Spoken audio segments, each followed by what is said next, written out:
Hello and welcome to Chasing Green Arrows. Today is a Manchester United edition. I have with me two huge United fans. Mr. Zohar Khan, how are you doing?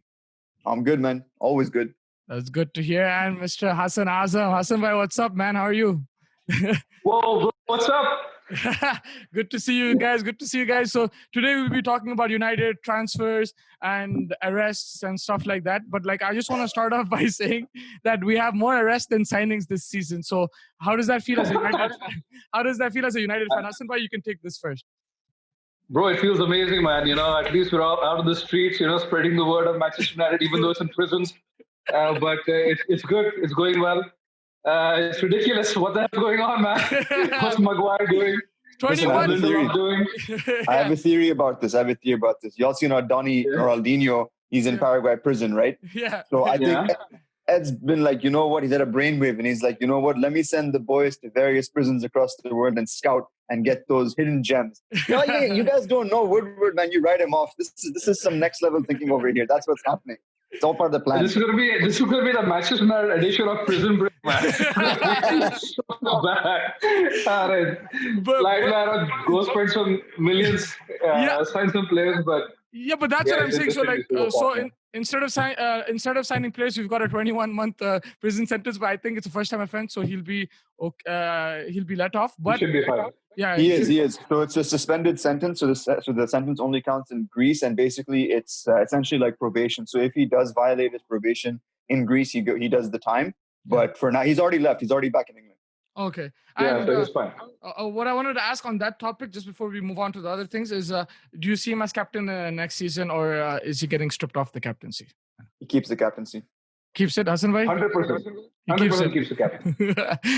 Bro, come on. You're defending your the Manchester United honor by beating up a few Greek fleets. I think that's the captaincy material written all over it. All right, okay, fine. And moving on, Jadon Sancho, why hasn't he been signed yet? I know there's a 120 million clause there and some agent issues as well, but did you guys expect this signing to happen? And because of this, there's other signings which have been delayed. So what are your thoughts on the Sancho situation? Zoe, you can go first.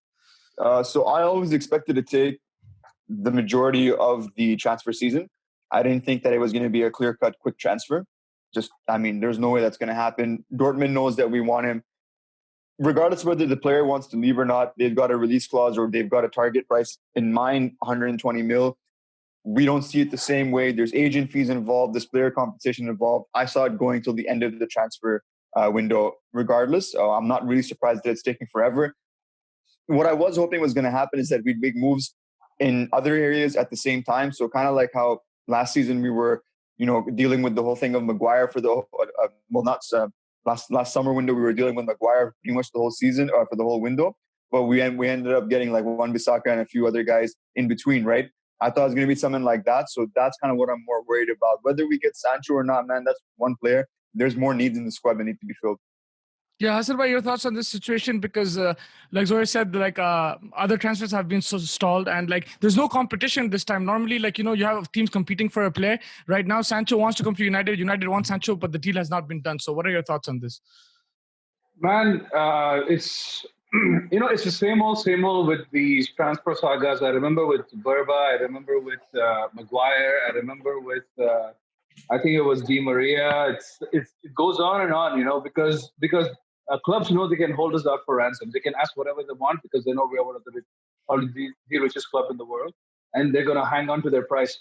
And Dortmund, I actually don't want to mess with Dortmund regarding their fees and just drag it on because you saw they sell players when they want to sell players at the price that they want to sell them on. If you remember Dembele, if you remember, or even Lewandowski. You remember Lewandowski? Yeah. They didn't get their price, and they were like, you know what? Fine, we'll keep him for a season. We'll let him go for free.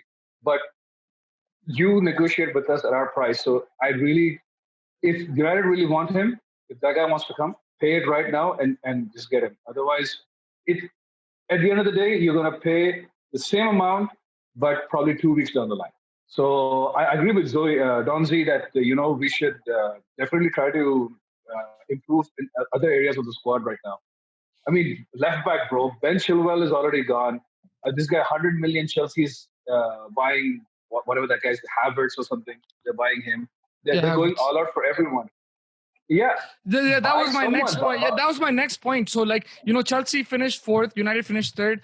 You finished on top of them, but at the same time, they've been going crazy in the transfer market. So, what does this say about Ed Woodward and United's negotiating team? Because Chelsea have already got 2-3 players, and like you said, United have a lot of money, but so do Chelsea, so do City. But they've been able to sign players, but United haven't. So, like, what do you think the issue can be? I'll jump in, man. So, I mean, first of all, Chelsea's technical director, I forget her name. She's an incredibly talented and qualified woman. This lady has single-handedly had so much success in the transfer market. And there's one thing about Chelsea is that there's no dilly-dallying. There's no dithering around. They've identified their targets. They're like, all right, this is how much it's going to cost us. This is how much money we can spend. Let's go out and spend it. They didn't spend anything. They're basically making up for lost time. They had a transfer ban last season. They couldn't bring anyone in. Yeah. So they've got that transfer kitty that's transferred over to this season. And they've pulled no punches. They went out, they got Werner before the season even finished. They got Ziyech wrapped up. They got Kai Havertz wrapped up. Thiago Silva on a free. Ben Chilwell. These aren't small players. Even Thiago Silva on a free. Like that's a big game signing. That's a big game signing for them to pick up, to really strengthen their backline and get that leadership in there that was missing with Rudiger, with Christensen, with Zuma, with all these guys that they were mixing and matching. And their intent is so clear that at the way that they're going, they're miles ahead of us, man, especially in the transfer business. Their player, transaction team, whatever you want to call them, and miles above United. So you need a director of football, basically. At the minimum. You definitely, yeah, at the minimum. But also you need to have a vision of what you want. You should have prioritized targets beforehand and say, this is option A, option B, option C. That's Ole. Ole should be getting out. You already have one of the best scouting teams in the world, okay? You scouted players everywhere, always, and if you don't get this, finish it off quickly. Fine. If you don't get option A, go for option B quickly. But because we're stuck at option A of Sancho, we need that number 7, we need that Sancho. It's the same stupid, slow maneuvering by United that I hate. And I agree with Donzi that, okay, Chelsea, carried forward their last transfer window and they're getting things done. Okay, 100 million, fine. Buy Leverkusen, we'll give 100 million. Timo Werner, bro, they snatched Timo Werner from Liverpool. That's amazing. How would you do that? If Liverpool is interested in anyone, that guy's going to go to Liverpool. That's what I'm saying. And there's no competition for Sancho. So, and like you said, you said United, they have a lot of money, but so do Chelsea and City, and other teams know that they have a lot of money, but they still get the deal done. That's the difference. Okay, listen, the thing is, okay, how much does Sancho cost? What, 120 million? Right now, his asking price is 120, yes. You can generate at least 70 million from sales of your own players that you're not even playing right now. They're not even starting or even in the second team. Yeah, okay, you got Chris Smalling, you got what's his name, Pereira, you got Lingardinho, you got so many players, Yeah. Mate, don't talk about the GOAT like that. Don't talk about Messi Lingard like that, all right? The GOAT is fast, bro. It's done. Bro, the original Messi is leaving. Our Messi will never leave. One club, man. But yeah, that's a very good point, Hassan, that you said. Zohar, you can also answer this if you want. But we're not getting rid of the dead weight, and we're not buying anything new, and we're not buying anything. So why aren't okay, fine, I understand the Sancho thing, but why aren't we selling these players and try to generate that revenue? For sure, man. Hassan has absolutely he hit on the nail, man. Sure, you're worried about, it's 120 million, 100 million. It's a big cost. We have to have the money available for this. A, we have the money. B, in order to balance the books, there are all these players that you're not playing anymore. You have Marcus Rojo, you have Phil Jones, you have Chris Smalling, you have Diego Dallo, Pereira. So many players, especially amongst youth as well. These guys all go for something, but they're all going to go. Even the youth products, which you don't know about, those guys go for like $1 mil, $2 mil. I was reading about the United, basically the production line, which is our youth team, our factory for players, basically. And it's like a lot of these guys you don't see in the first team, but they make it to the under 21s, they make it to the under 23, they make it to the second team. And then from there they get sold. And because we've spent nothing on them transfer wise, they're from the academy. You're making like $1 mil, $2 mil, $1.5 million, and it just accumulates. You sell 15 players, 20 players. Man, that's like a nice chunk of change that you can spend on someone worthwhile. All these first team players that we have that aren't getting any game time, You sell these guys, you're going to be able to finance at least two decent signings, man. You're not maybe going to have enough for 100 mil signing, but you can pick up like someone for 30 mil, someone for 40 mil. Good players that'll improve our team and add competition to the squad members we already have. Yeah, and Hassan bhai, like you said, there's other areas, right? Like you stressed upon the left back, and we saw that issue in the semi-final against Sevilla. That was the problem. The left back, Luke Shaw wasn't playing. I mean, like, what do you see? Like, if you don't get Sancho, what replacement would you like instead of Sancho? And what other areas apart from the left back would you like to see? And what realistically do you think will happen? Yeah, sorry. What? Sorry, say that again. And what realistically do you think will happen? Who do you think will come? Like realistically, in all honesty, we definitely do need a forward. We do need, a Sancho or somebody else, or a Messi. I like it. Or a Messi. Remember, I mean, in my last and only podcast, I did say my first priority is left back.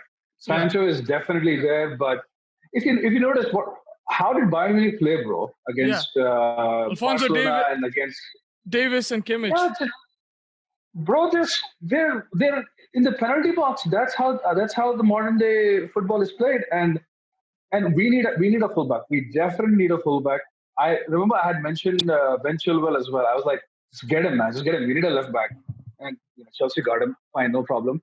But I would definitely would want to get a forward. If not Sancho, I honestly don't know who else is there. So people have been rumoring that Ousmane Dembele. Yeah, there's Dembele. And there's another Dembele from Lyon or Marseille or somewhere. Moussa Dembele, he's a striker. Yeah. He's from Lyon. Dembele. Yeah, from Lyon. Yeah, from Lyon. In all honesty, we have a buyback clause for Memphis Depay. I would actually go get Depay for like 20-25 mil in this market. Yeah. In this market, yeah. I mean, he's gonna get you 20 goals a season. Why not? Why do you have that buyback clause in place if you're not going to utilize it? You just see some potential in it. But left back is my priority, and then I would, if not Sancho, get a Depay, get a Dembele. I don't care, but left back is for me number one. And so for you, any signings that you're looking forward to, and like any what replacements for Sancho are you looking? Check it out, bro. So I sent you guys that list the other day that I painstakingly compiled, and no one replied to it. Yeah. So let me pull it up for you anyways. So just some options off the bat. These are all young players. These are all players that can play off the right and that can interswitch into midfield as well. So you have David Neres from Ajax. You have Hirving Lozano from Napoli. And you have Ismaila Sarr from Watford. These are all solid players that you can get for around, about 30 to 40 million right now. I'm estimating. But you can get 10 million because it's United. Out of 10 million and because it's United, bro, you have other options that you can look at. These are all great players. Like, I get it. Sancho is the belle of the ball. It's Cinderella. Everyone wants to dance, But, like, there's other options out there that are going to be just as good. Just because it's Sancho doesn't mean that, he's immediately going to fit into United. Maybe there's someone else that could come in and they're a much better fit than what Sancho might potentially be. Why are you limiting yourself to this one player and you're essentially pricing yourself out? You're playing a game of chicken with Dortmund to see who's going to blink first. And you're wasting time in the transfer market. If you're doing other things, maybe they are doing other things and we're not seeing it, but I can only go off what I'm seeing. I can only go off the news that comes out, right? Yeah. And there is no news. Yeah, sorry, Hassan, you say something? Yeah, I think Donzi, you're right. I think, what's going to happen is what United always do. They are just posturing and they're trying to squeeze Dortmund as much as they can. But at the end of the day, they probably will pay because, we have done it. Like, we wait till the last second and then we buy the player. So we did it with Fernandez. We ended up paying the same amount. Yeah. Mate, we tried to squeeze Everton for Fellaini and we paid more. Yeah. Exactly. So we do that and we end up buying the player. In all honesty, I would rather get Depay if I don't get a Sancho, because at least he's seen the Premier League. He's played here. He knows, and he's not going to be someone who's going to be, challenging with a Rashford or what's his fella's name? Greenwood. Greenwood. He's somebody who's already, settled. He's a proper player now. He's not somebody who's going to be like looking for minutes, a couple here, a couple there. Like a youth team guy, a new guy comes in. He's going to be. He's already established. So, but yeah, I do think we're going to probably end up paying. I don't mind freaking pay 100 million. You have 100 million sitting on the bench. So your players get a and Just pay get it whatever done you with. want. Yeah, Yeah. pay By the the way, money and yeah. Sorry. I just wanted to ask you guys. I've been thinking about this for the last couple of days. What do you guys think of Diego Dallo? I actually used to rate him quite a bit. Mate, so with Dallo, when he first came in, I used to rate him. I thought he was extremely raw, but I did rate him. And I watched a couple of, YouTube compilation highlights. So this is, the worst of all sources about his time in Portugal. And, there were glimpses of a baller in there, that you could see that he had the potential to kick on. I wouldn't say that he was going to turn into a world beater, but he could definitely turn into more than a serviceable player. I think he's one of those guys. Sorry, go on. No, what I was saying is I think he just came in at like a really bad time for us in terms of development. We were going through a lot. It's hard for a young raw player to come into a bad squad, to come into an unbalanced team and shine and do well unless you're phenomenally talented. It's a lot easier, even with good players, when you have a system in place, when the team is clicking, you can come in, there's less pressure, you can figure things out, you can make your mistakes, and you can end up being the player that you were supposed to be, as opposed to having all this additional pressure. A lot of times that breaks players and never lets them develop the way that they were supposed to. He might move on and still become a great player, but it's kind of like, I feel like a missed opportunity with him. Yeah, and exactly.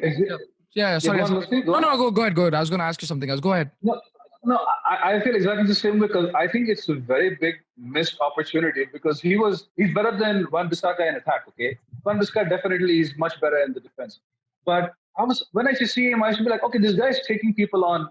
This is how fullbacks are playing nowadays. Okay, he's not as good defensively, but he can improve on the defensive side. But attacking wise, he always had that intent. Sometimes you even playing in the front three because of how good he was. And okay, you're playing Timmy as right back. I would rate him over Timmy. Dallo is already proved. He's already done a good job. He's played a lot of Premier League. He's over Timmy. So I like you said, I think it's a missed opportunity. I think we should have. I think he's definitely not first choice. Yeah. But probably second choice, man. Just to be there. Yeah, for sure. And Hassan bhai, like even Zohar, you can answer this as well. But Hassan bhai, you mentioned about the fullbacks going forward and being in the opposition's box. So I mean, WAN-BISSAKA struggles with that, right? So what do you think about him playing right center back and then getting somebody like Dallo or getting an aggressive right back going forward? No. I would never play WAN-BISSAKA at the center, because your main threat nowadays is from the fullback position or the out wide positions, right? And WAN-BISSAKA is doing such a good job that I would not. Yeah, defensively he's outstanding. He's outstanding defensively. But then why would I bring him to center back? I would rather have Lindelof to get in another right back. Just because you're talking about going forward. You're saying like playing five. You're saying playing five at the back. Yeah, and then like getting two going forward like Bayern do and like what Liverpool do. Because you're stressing about how the fullback should be pressing forward, right? And WAN-BISSAKA doesn't really do that. Like this whole season, we saw that. Yeah, but he can improve on that. I mean, defensively, he's the best. He's the best fullback defensively. Yeah. So he can improve, but I wouldn't tweak his positioning, because he's already doing such a good job that that could ruin the player if you move into a center back or something like that. Alaba has moved into the center back now because his age, number one, and number two, he's such a smart player. I don't see that he still plays on instinct. WAN-BISSAKA, he doesn't have the mental capacity of reading of the game of an Alaba. Yeah, Zo, what are your thoughts on this? So yeah, I'm pretty much with Hassan on this. I think that there is a way to play WAN-BISSAKA in a back three if you play him as a right-sided center back in a back three. But for us, I feel our best shape doesn't involve a back three; it's a back four. Yeah. And I think that you can teach him to be serviceable in attack. I don't need him to be Trent. I just need him to be a threat. I need him to be able to bring the ball up, which he can, and I need him to be able to put a decent final ball in, which he can't right now. So if he can work on his crossing, and you could see bits and pieces of that game coming in towards the end of the season where he racked up an assist or two. If he can sort of just be able to put in a decent cross, work on a little bit of his short passing. I know this is stuff that you can drill because I've drilled it. And it really does. You can add that part of your game, and you can be just someone that can give you that little bit. I don't need him to be amazing. He's already fantastic defensively, but if he can add a serviceable part to his game in the opposition half, I think he'll be more than enough for what United need. And that allows us to focus on other positions as opposed to moving him to right side center back, getting another fullback, messing things around, seeing if it works. If it doesn't work, We're not that settled yet. We just finally now have a settled 11. If you think about it, how much chopping and changing did we have going on before, where you have, 10 players playing this week, and then all of a sudden there's 9 changes next week. Like it was all over the place, right? We have a settled 11. Let's let these guys grow together. Let's let them become familiar in the positions that they're going to play, so that you get that, that almost telepathic understanding with each other. So they know, okay, this guy's going to be here. That's how these good teams play. They know where their players are going to be. And that comes from routine. That comes from experience and time in those positions. And let's really try and, add to the games of our players that they already have. Let's start and build on them. Let's not just, okay, this is how the guy came in, that's it. Let's add more to his game, like what Bayern did with Alphonso Davies. Alphonso Davies is a winger, but they've turned him into a fullback. Kimmich can play anywhere. He's playing off right back. So let's add these facets to our players' game. Yeah, those are really good points. Just lastly, I just want to touch upon the Messi topic. Huge news. He wants to leave Barcelona. Where do you guys think he'll go? And is there any chance that Ole will pull off a Mourinho and hijack him from going from City to coming to United? Hassan, Where do you want to go? Actually, I think Messi is definitely not coming to United. That's gone. Messi second question: if he goes to City, it's game over, isn't it? Yeah, most likely. Yeah. But it's bad news for Liverpool. We're not going to be challenging for the league this year. So, but not bad news for us. Bad news for Liverpool. Yeah. But he's going to go to City. He's going to go to City. That's been City's plan for a very, very long time now, since before they got Pep. And but if he doesn't go to City, I can only see him going to a PSG or unbelievably a Juventus. Yeah, so, Ronaldo. I don't see him going anywhere else. I don't see him going anywhere else. So. There's no way he's coming to United, mate. It's just not happening. Even in my dreams, bro, I wake up before he comes to United. But he's not a bad replacement for Sancho, isn't he? Like, I mean, he's almost position. As good as Lingard, bro. He's almost as good as But listen, honestly, like, I'm sorry to cut you up. I don't think at this point in time Messi's a good fit. I mean, obviously he's a phenomenal player. But you're gonna have to tweak the team to suit him. He's in his 30s. He's 32, 33, around there. So you're going to have to tweak the way the team plays to suit him. And obviously, you can do that, but then basically you're going to be caught into the same issue that Barcelona was caught into, that, okay, we're just going to play around Messi. And if you get him out, if you mark him out of the game, or if you tactically eliminate him out of the game, then the whole team struggles. You can't be dependent on this one player. We have a good thing going. Let's continue building on that. Secondly, forget all of that. I'm jumping ahead of myself. City, since the Emirati takeover, the back room that they have, that was his name, Tiki Bergensen, I don't know how to say his name. They have another guy, I think their head scout, and they have Pep. All these guys, the Holy Trinity, the Father, the Son, the Holy Spirit, that they hijacked from Barcelona, bro. These guys are all in place just for that idea that, if Messi ever opens up, please come. Smart. It's tailor-made for him. Again, I don't think that, Messi would be a knee-jerk signing for them, because they have such a fantastic team. Where are you going to play him? Are you going to play him on the right? Are you going to play him, in a center attacking role? How is that going to affect Kevin De Bruyne? How is that going to affect Sterling? I think he's the perfect fit. You put him on the right there, and he'll play brilliantly. Bro, just shunt out Gabriel Jesus to the right. He can't score anyways and play Messi down the middle. Yeah, I mean, it doesn't really matter. I think he'll fit the system, and especially with Pep there, I think he'll fit the system. Yeah. So realistically, but bro, imagine. I think he goes to City. If he doesn't go to City, then I see Juve is sneaking in as the dark horse. But that's about it, really.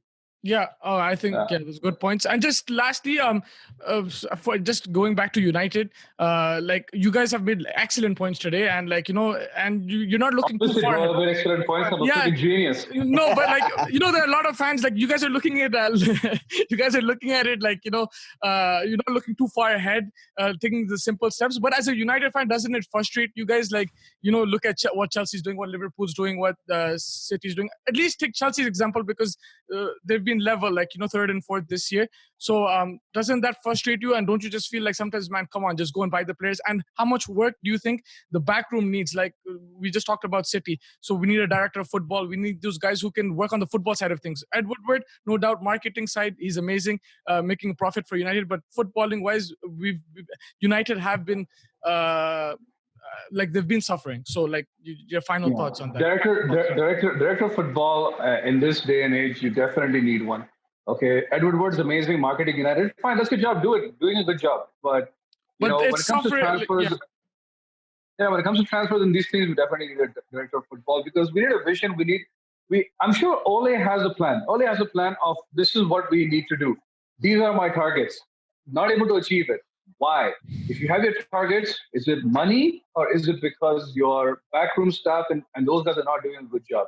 Yeah. Do you have the finances? You have the finances. Then where is it? Something's not mixing right. Okay, there's a communication breakdown or there's a plan breakdown. There's something that's not right in the backroom. We've been seeing it for years now that there's something, where you have a plan, you have a positioning of this is how I want to play. These are the players that I need, but it doesn't come to fruition.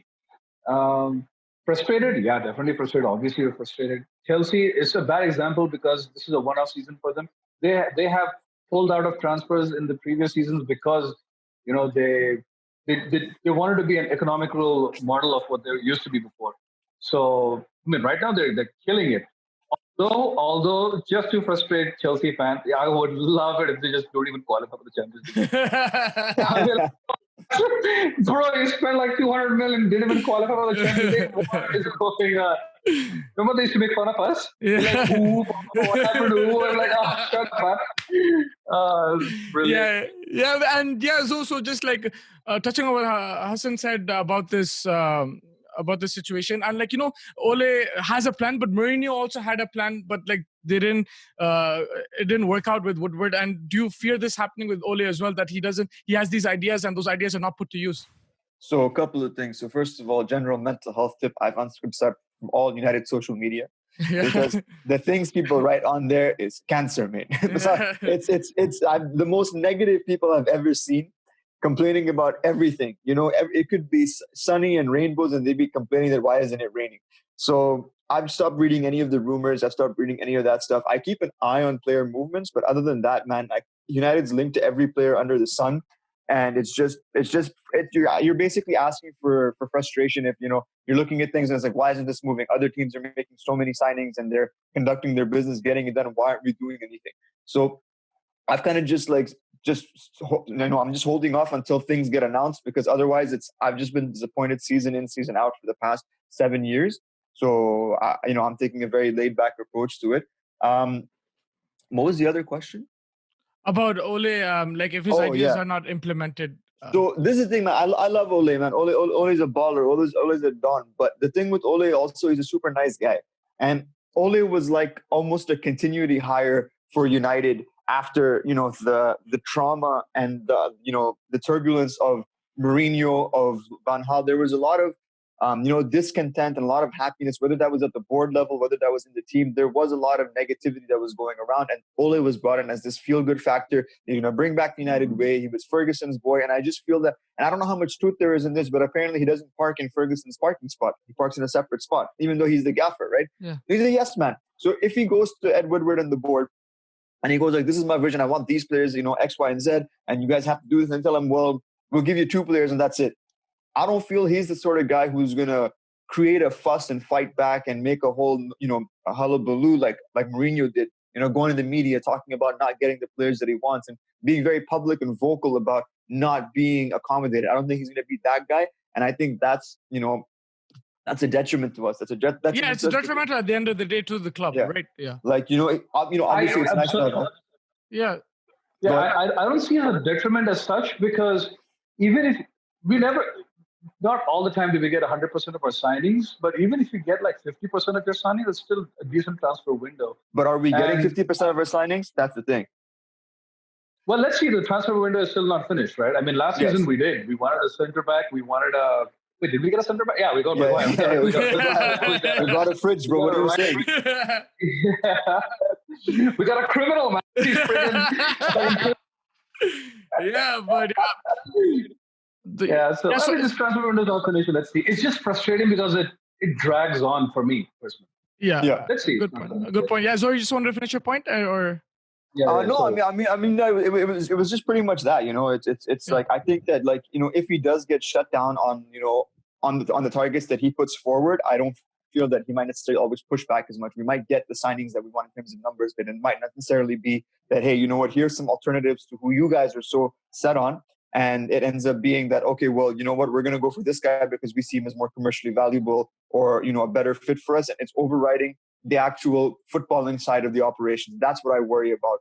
It could very well be that it's not the case, but that's just something I see that it might be a potential weakness in Ole's game when he goes to the board. He's so happy to be United. He's such a ledge that he might just be like, all right, well, I'm just going to work with what I've got that, knuckle down and put in the work sort of attitude instead of complaining. Yeah, no complaining. Sorry, just one last thing. I actually have a feeling that he's like the complete opposite of Mourinho. And, we see the babyface assassin. We see the, hello, hi, everything's fine. Oh, we lost the Europa League. And he's probably giving the hairdryer treatment to everybody in the dressing room. It's so crazy. I mean, I've read a few articles that said that he goes ballistic as well sometimes. Oh yeah, yeah. So yeah, that's what the player thing. So don't know what happens with upper management. To keep them in check. Yeah, I mean that's sounds right about right. But yeah, I think we summed up everything for this episode. Thank you so much for joining me. If you have any last thoughts, let me know. But it was a great episode, and hopefully United will be signing some players and can celebrate some new signings before the season starts. Bro, sign anyone. Bro. All right. Yeah. Had a lot of fun. Danzi, Musti. Catch you guys later. Thank you, Hassan Bhai. Thank you, Zo.